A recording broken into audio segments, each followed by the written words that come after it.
श्रीमद्भागवत महापुराणं पंचमस्कंदः अथ प्रथमोऽध्यायः ऐंदावद् स्कंदं मुदलावद् अध्यायं प्रियव्रतनिन् चरित्रम्। राजोवाच प्रियव्रतो भागवत आत्मा रामः कथं मुने गृहे रमत यन्मूलः कर्मबन्धः पराभवः नूनं मुक्तसङ्गानां तादृशानां द्विजर्षभ गृहेष्वभिनिवेशोऽयं पुंसां भवितुमर्हति महतां खलु विप्रर्षे उत्तमश्लोकपादयोः छायानिर्वृतचित्तानां न कुटुम्बे स्पृहामतिः संशयोऽयं महान् ब्रह्मन् दारगारसुतादिषु सक्तस्य यत्सिद्धिरभूत् कृष्णे च मतिरच्युता। श्रीशुक उवाच बाढमुक्तं भगवतः उत्तमश्लोकस्य श्रीमच्चरणारविन्द मकरन्दरस आवेशितचेतसः भागवत परमहंसदैतकथां किञ्चित् अन्तराय विहतां स्वां शिवतमां पदवीं न प्रायेण हिन्वन्ति यर्हि वावः राजन् स राजपुत्रः प्रियव्रतः परमभागवतः नारदस्य चरणोपसेवया अंजसा अवगतपरमार्थसतत्वः ब्रह्मसत्रेण तीक्षिष्यमानः अवनितलपरिपालनाय आम्नातप्रवरगुणगणैः एकान्तभाजतनया स्वपित्रोपामन्त्रितः भगवति वासुदेव अव्यवधानसमाधियोगेन समावेशितसकलकारकक्रियाकलापः नैवाभ्यनन्दत् यद्यपि तद् प्रत्याम्नातव्यं तदधिकरण आत्मनः अन्यस्मात् असतोऽपि पराभवम् अन्वीक्ष्यमानः अतः भगवान् आदिदेवः एतस्य गुणविसर्गस्य परिब्रह्मणानुध्यान व्यवसितसकलजगदभिप्रायः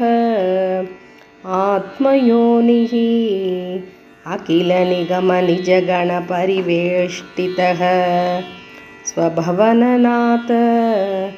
अवतदारः स तत्र तत्र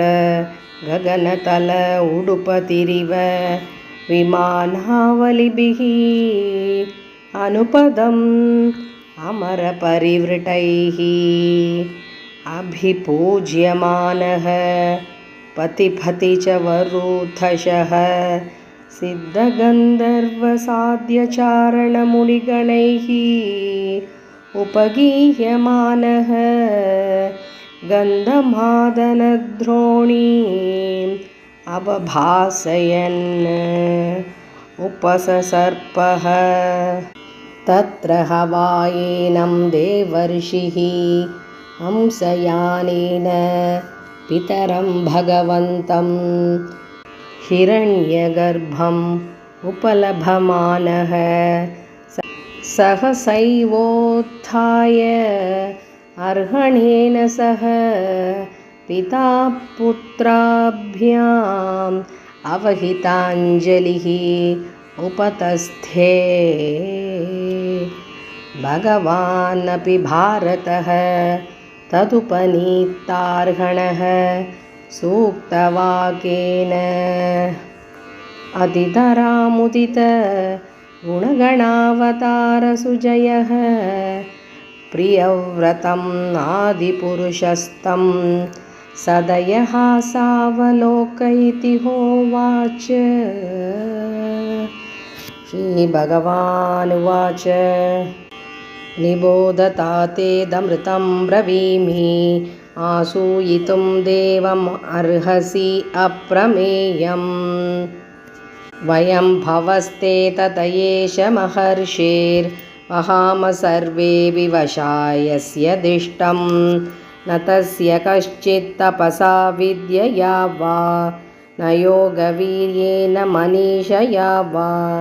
नैवार्थधर्मैः परतस्वतो वा कृतं विहन्तुं तनुभृद्विभूयात् भवाय नाशाय च कर्म कर्तुं शोकाय मोहाय सदा भयाय सुखाय दुःखाय च देहयोगम् अव्यक्तदिष्टं जनताङ्गधत्ते यद्वाचितन्त्यां गुणकर्मदाम् अभिः सुदुस्तरैर्वत्स वयं सुयोजिताः सर्वे वहामो बलिमीश्वराय प्रोतानसीव द्विपदे चतुष्पदः ईशाभिसृष्टं ह्यवरुन्महेङ्ग दुःखं सुखं वा गुणकर्मसङ्गात्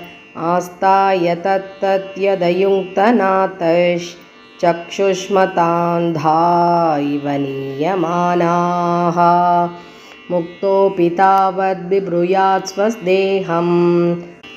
आरब्धमश्नन् अभिमानशून्यः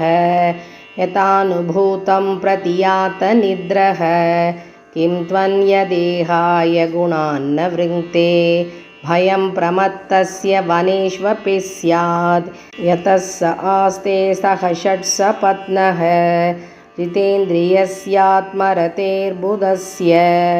गृहाश्रमः किं नु करोति अवध्यम् यषट्सपत्नान् विजिगीषमानो गृहेषु निर्विश्य यतेत पूर्वम् अत्येति दुर्गाश्रित ऊर्जितारीन् क्षीणेषु कामं विचरेत् विपश्चेत् त्वं त्वब्जनाभाङ्घ्रिसरोजकोश दुर्गाश्रितो निर्जितषट्सपत्नः भुङ्क्ष्वेह भोगान् पुरुषादितिष्ठान् विमुक्तसङ्गः प्रकृतिं भजस्व। श्रीशुक उवाच इति समभितः महाभागवतः भगवस्त्रिभुवनगुरोः अनुशासनमात्मनः लघुतया अवनतशिरोदरः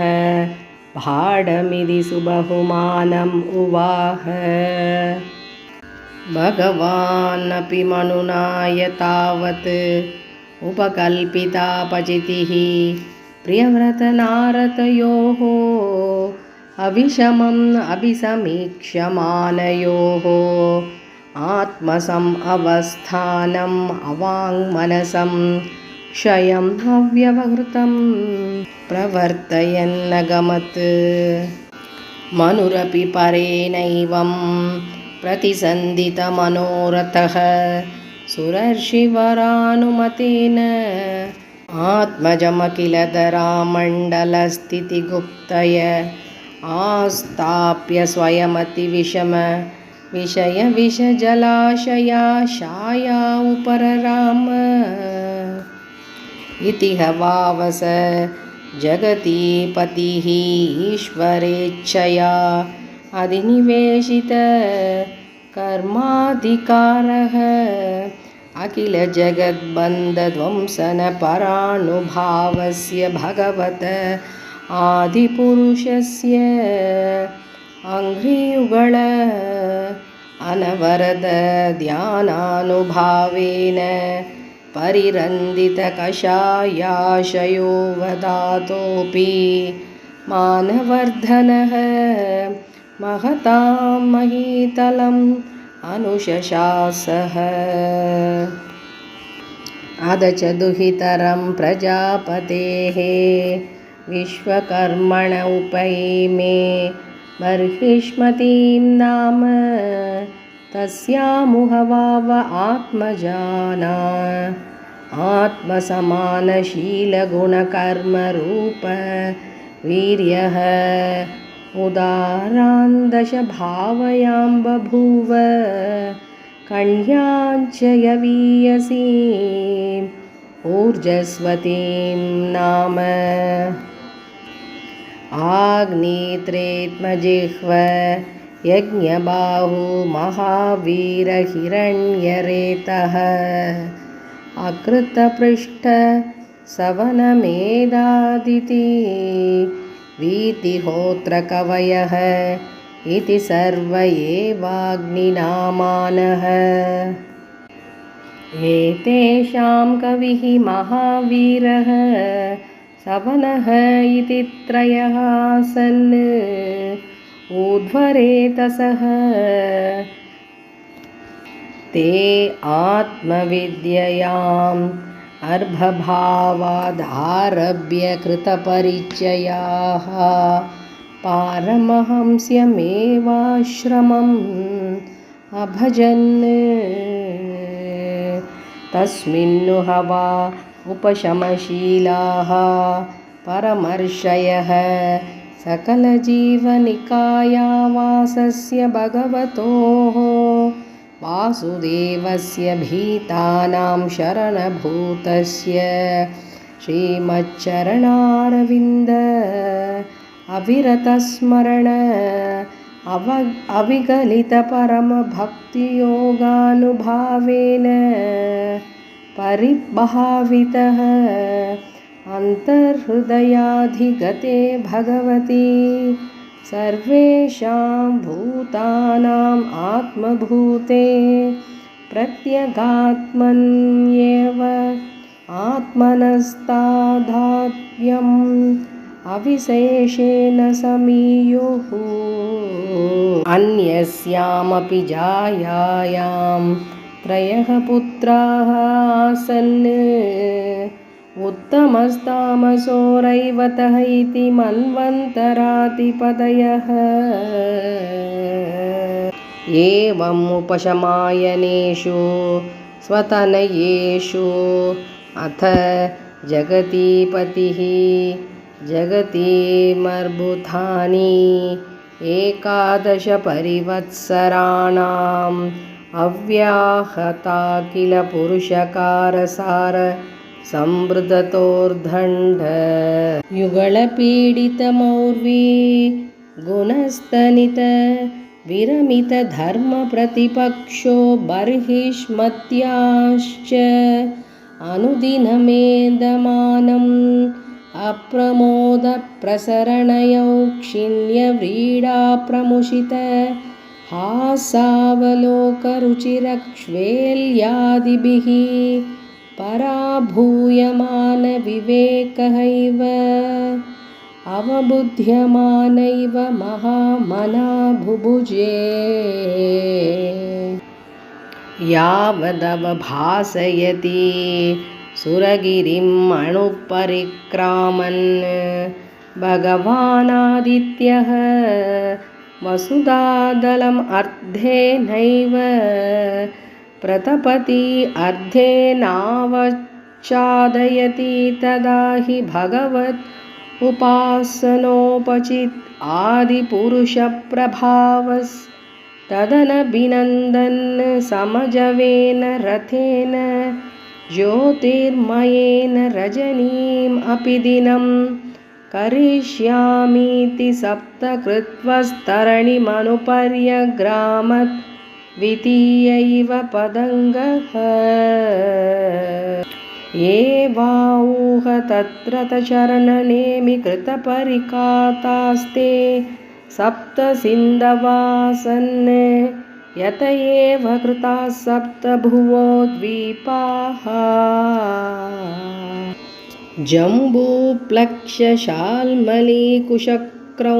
जम्बूप्लक्षशाल्मलीकुशक्रौञ्जशाकपुष्कर संज्ञाः तेषां परिमाणं पूर्वस्मात्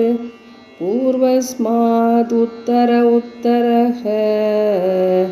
यथा सांख्यं द्विगुणमानेन बहिः समं तत उपक्लिप्ताः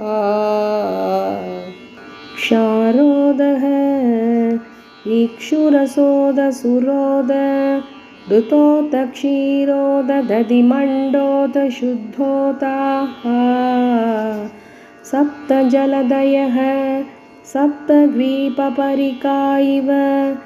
अभ्यन्तरद्वीपसमानाः एकैकश्येन यथानुपूर्वं सप्तस्वपि बहिर्द्वीपेषु पृथक् परित उपकल्पितास्तेषु जम्पादिषु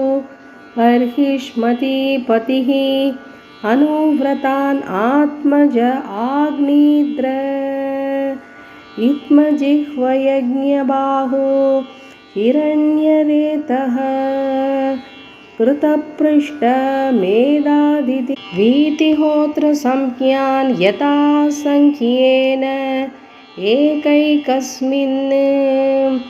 एकम् एव अधिपतिं विदते दुहितरं च ऊर्जस्वतीं नाम उशनसे प्रायच्छत् यस्यां आसीद् देवयानी नाम काव्यसुता नैवं विदः पुरुषकार उरुक्रमस्य पुंसां तदङ्घ्रिरजसाजितषड्गुणानां चित्रं विदूरविगतः सकृतादधीत यन्नामधेयमधुना स जगादिबन्धं स एवमपरिमितं बलपराक्रम एकदा तु देवर्षिचरण अनुशयन अनुपतितगुणविसर्गसंसर्गेणानिर्वृतम् इवात्मानं मन्यमान आत्मनिर्वेद इदमाह अहो असाधु अनुष्ठितं यत् अभिनिवेशितः अहम् इन्द्रियैः अविद्यारचितविषमविषयान्तकूपे तदलमलम् अमुष्या वनिताया विनोदमृगमां दिग्दिगिति कर्हयाञ्चकार परदेवता प्रसादातिगत आत्मप्रत्यवमर्शेण अनुप्रवृत्तेभ्यः पुत्रेभ्य इमां यथादायं विभज्य भुक्तभोगाञ्च महिषीं मृतकमिव सह महाविभूतिम् अपहाय स्वयं निहितनिर्वेदो हृति गृहीत हरिविहारानुभावो भगवतो नारदस्य पदवीं